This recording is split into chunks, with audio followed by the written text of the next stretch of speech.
What's up, guys, and welcome back to another Market Watch Wednesday. Okay, I know today is Thursday. Life happens, work happens. Couldn't get the video out yesterday, so we're doing it today, and we've got a lot to talk about. All right, so kicking us off is Ariel, and Ariel is she's doing a thing. If you guys didn't see at DLC Texas, we had a lot of new decks making the top 4.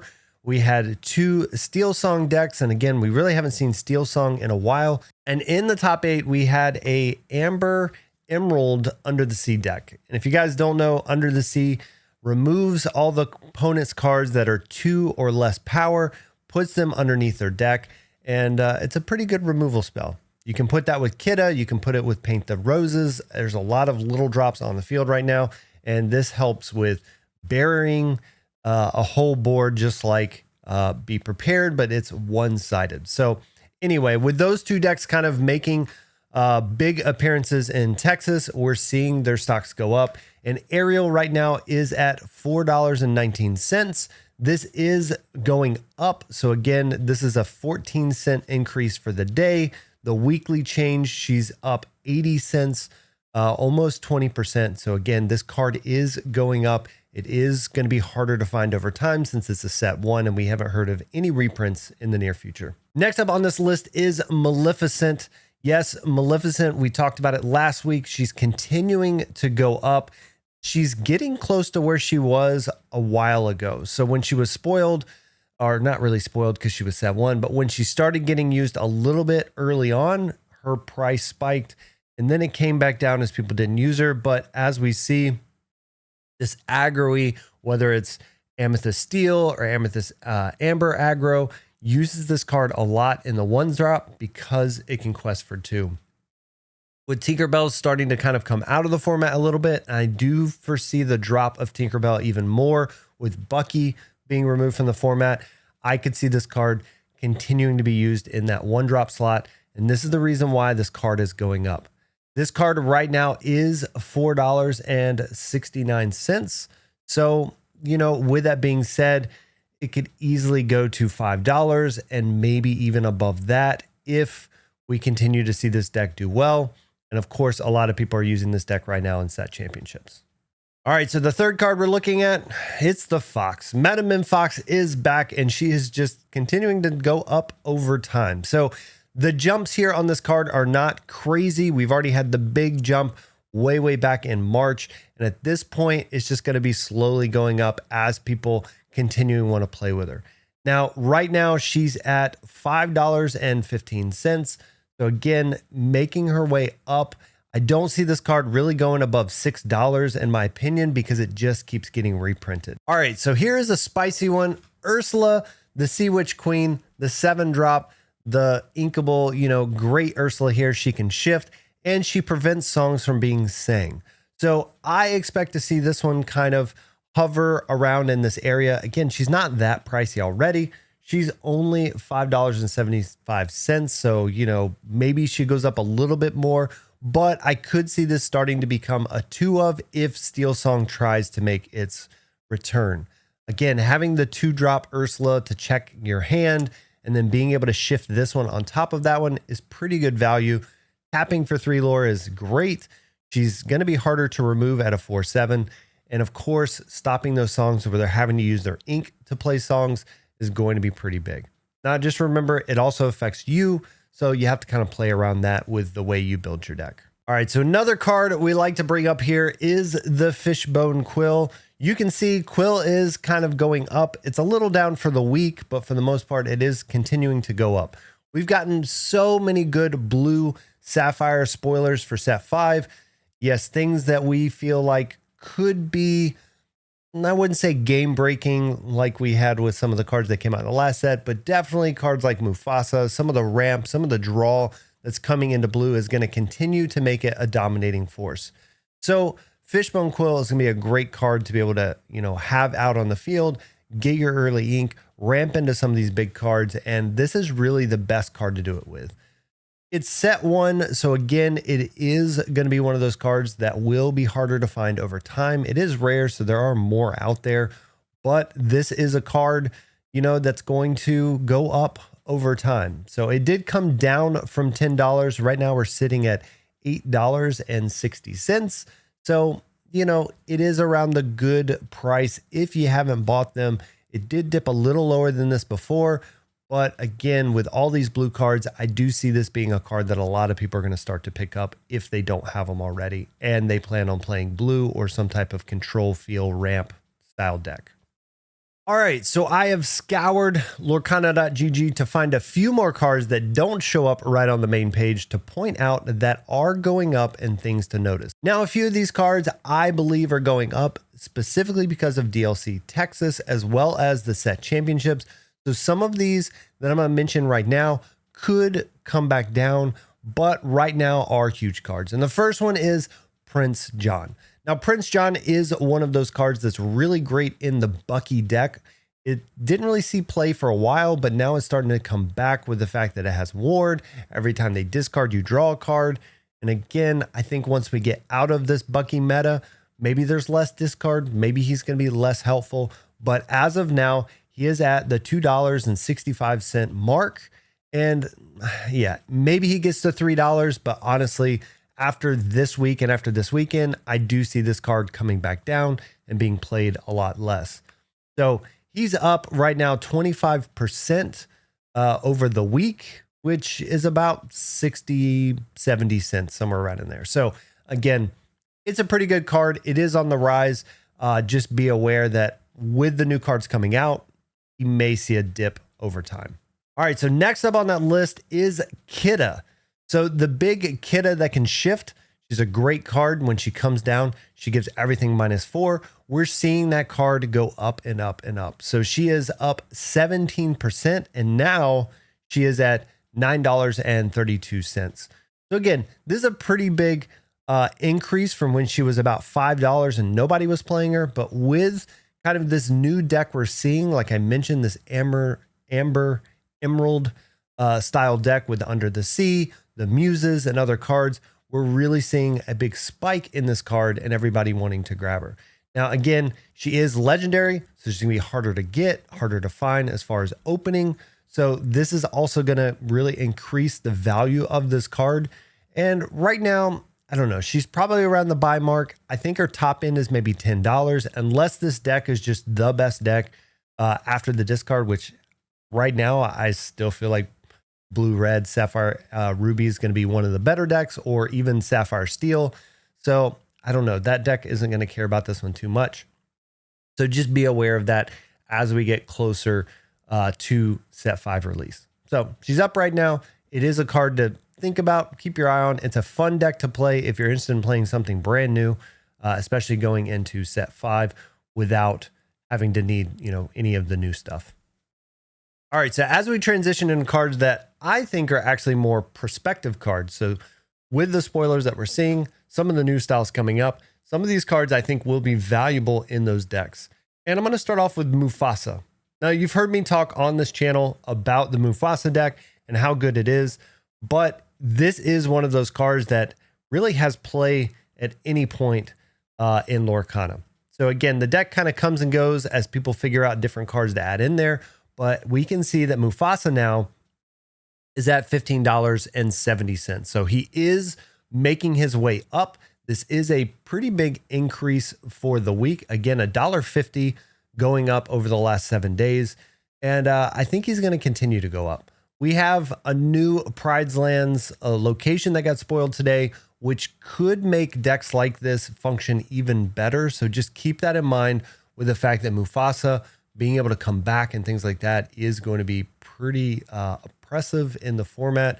Again, not as big as some of the blue stuff we've seen with the 4 lore drops and things like that, but it is a card that is great, and he replaces himself in any type of removal situation. All right, another speculation card is Elsa. Now, we haven't really seen Elsa since the start of Lorcana, one of the most dominant big top-end cards in the control decks, but with the new Elsa location being spoiled, the thought of lockdown, the thought of being able to stop your opponent from untapping cards has started to intrigue some people. So with that being said, we are seeing her price start to creep up. And so right now she's at $7.30.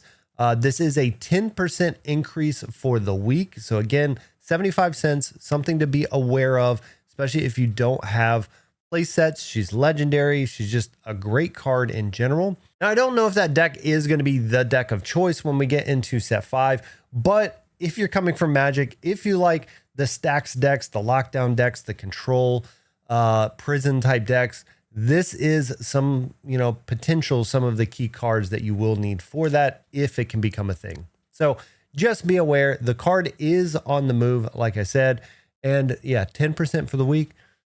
Something to be aware of. All right, so moving into some of the loser cards, or the cards that are going down the most for the week. Yeah, we're starting it off with a bird, and this card is still feeling the heat, the wrath of the Bucky nerf change, inside of Lorcana, and I don't understand why. The card right now is right under $30. So you can see it's at $29.77. This is essentially 26% decrease over the last 7 days. That's huge for a card. So if you don't have them, I would definitely keep my eye on here. There is a chance it continues to go down over the next week with the last store championships going in. But I'm telling you guys, this is the card that wins games. When it comes to Bucky, yes, discarding hands was great, but if you don't have a removal for Diablo, Diablo is going to draw you a lot of cards. He's evasive. He can sing most of the good spells at 3. So yeah, I think that these cards, and people will find out soon, these cards are still going to be great. So it's not just Diablo feeling the heat. Robin Hood as well is down. Robin Hood, Champion of Sherwood, is at $33.77. So again, $33 at this point. He's gone down over, $3, essentially 10% over the last 7 days, and he's kind of continuing to fall. Now, there's a lot of reasons behind this. Yes, Bucky, sorry, man, you're bringing everybody down over here, but this is also because Medusa is being played a lot in the red decks. There's a lot of red purple, and so he's starting to be less and less used. Maybe cutting down to a 3 of instead of a 4 of, but it feels pretty bad when you shift him out and then he gets removed. So this card is still a great card. I still put this card easily as a $30 card for the set. Keep in mind, it is the most expensive card in that set. So I don't really see him coming too far down unless he literally just quits getting used with some of the new cards coming out. But I do still think this is a great card, a 3/6 on 3 if you're shifting them, gaining 2 lore when you, attack into another character or challenge another character. So again, I think this is a great card. Keep your eye on it if you haven't picked them up. The lowest end I probably see this card going to is maybe $30. But realistically, I would start to see an uptick in this once we get through some of the spoilers with the next set and we start to see some of these decks figure out exactly what colors we're going to be using. All right, so the last card I want to point out in this section is going to be Lady Tremaine. So this was a card that was really, really, really good early on in set 2 with a lot of the removal. Even going into set 3, she was really great to be able to remove stuff until we started using Medusa all the time. So one thing I will say to be aware of, she has dropped to about $1.80, somewhere around in there. But with the fact that we're getting a lot of characters that are above 3 power, you may start to see an uptick in play of some type of split between her and Medusa. Right now, you're either seeing like 4 Medusas, maybe 4 Medusas, 1 Tremaine, maybe 3-1, something like that. I could see her start to be like 2 ofs in decks and maybe even 3 ofs in decks once we turn that corner of, a lot of people stopping the use of some of the current big and powerful cards. So again, will she ever really be a $10 card? I don't think so. You're giving your opponent the choice of what to sacrifice. And when somebody's playing against red, they tend to, at least if they're, a grinder and they play a lot, they tend to always try to play 2 cards at a time to protect against this, to protect against Be King Undisputed. So just be aware, this card is down right now. So if you don't have your play sets or you don't have them for your collection, you may want to pick up 1 or 2 because they are pretty cheap. but this is a card I could see going down even further to like $1.50 or maybe $1 at the lowest. I don't think she'll ever necessarily be worth less than $1 just because I do think she's playable and a lot of different things. And as we start to get other formats like multiplayer formats and things like that, this card could increase in value once we get to that world of Lorcana. And again, we don't know where it's at, but a lot of the wording on cards, especially in set 5, leads me to believe that they are looking at some type of multiplayer format in the foreseeable future. All right, so now it's time to talk about those best sellers. And thanks to Card Market, we're seeing what are some of the best sellers over in the European market. And again, a lot of that does correlate to TCG Player and the American market as well. So it is something to be watching. The best sellers have finally changed. Well, two of the top 3 have changed. Sisu is still up there. Not surprising. The card is pretty good. It's inkable. It's really good with Flynn, but Flynn and Be King Undisputed have dropped out of the top 3, and we've got Ariel coming in. Now, Ariel is no surprise at popping into the best sellers with, Blue Steel really making a comeback. A lot of people playing that as Bucky answers. It is really making her value go up. Currently in Euros, she is still pretty cheap, and even in the US, she is a fairly cheap card. So don't worry if you need to pick them up. But I would say if you plan on playing any of these blue cards, and again, we got some really spicy items cards that got spoiled in the last 2 or 3 days. You may want to go ahead and pick up Ariel's before they start to go up over time, because she is going to be like that Tamatoa card where you'll start with probably 2 of in the deck. And then eventually when items are really, really good and we like them, she may end up being that 4 of in the deck. Her having Ward is pretty insane. And I know when I faced this deck a few times, she's hard to remove off the board. So just keep in mind, this is a great card. It is the best seller right now for Card Market. And I don't foresee that, that investment into this card being a bad one if you haven't already picked them up. The other card on this list, we talked about the deck a little bit earlier, but is the Muses. This is a really, really fun card. Again, fairly cheap. You can pick them up pretty easily right now. But if this deck does take off with the whole Under the Sea, Amber, Emerald, this is a key card. If you guys don't know how this card works, as you play a song, you bounce a character and you get to bounce something on their side. It also has Ward. Again, Ward may just be the problem in Lorcana, but this is another one of those really, really great cards. It's a 4-drop. So with the Sing Together of Under the Sea or any future Sing Together cards, this is going to be a really great one because you can essentially remove a card off the board and sing a song and, do some other stuff with it. So be aware, these are your top 3. And if we look kind of at the top 10, I know you can see the top 7 on the screen. We still have Be King Undisputed in the 4-drop slot. We've got some people speculating with Merlin's Hut that was announced earlier. You've got Bruno, the Undetected Uncle, there in the 5th spot. So a lot of people buying those up in speculation that it may be a really good card from them. You've got other cards like Baloo, again, showing up in some of the Steel Song decks. Along Came Zeus. Golden Harp, again, one of those Steel Song cards a lot of people didn't have before. Cricky, again, I think Cricky is kind of an interesting card coming in, boosting up your team to be able to take out some stuff.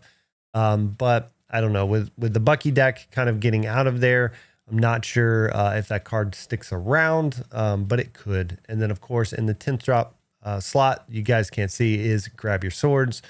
Again, a really good staple for steel. You're really one of your big overall removal spells there. So that one coming in at 1.5 euros.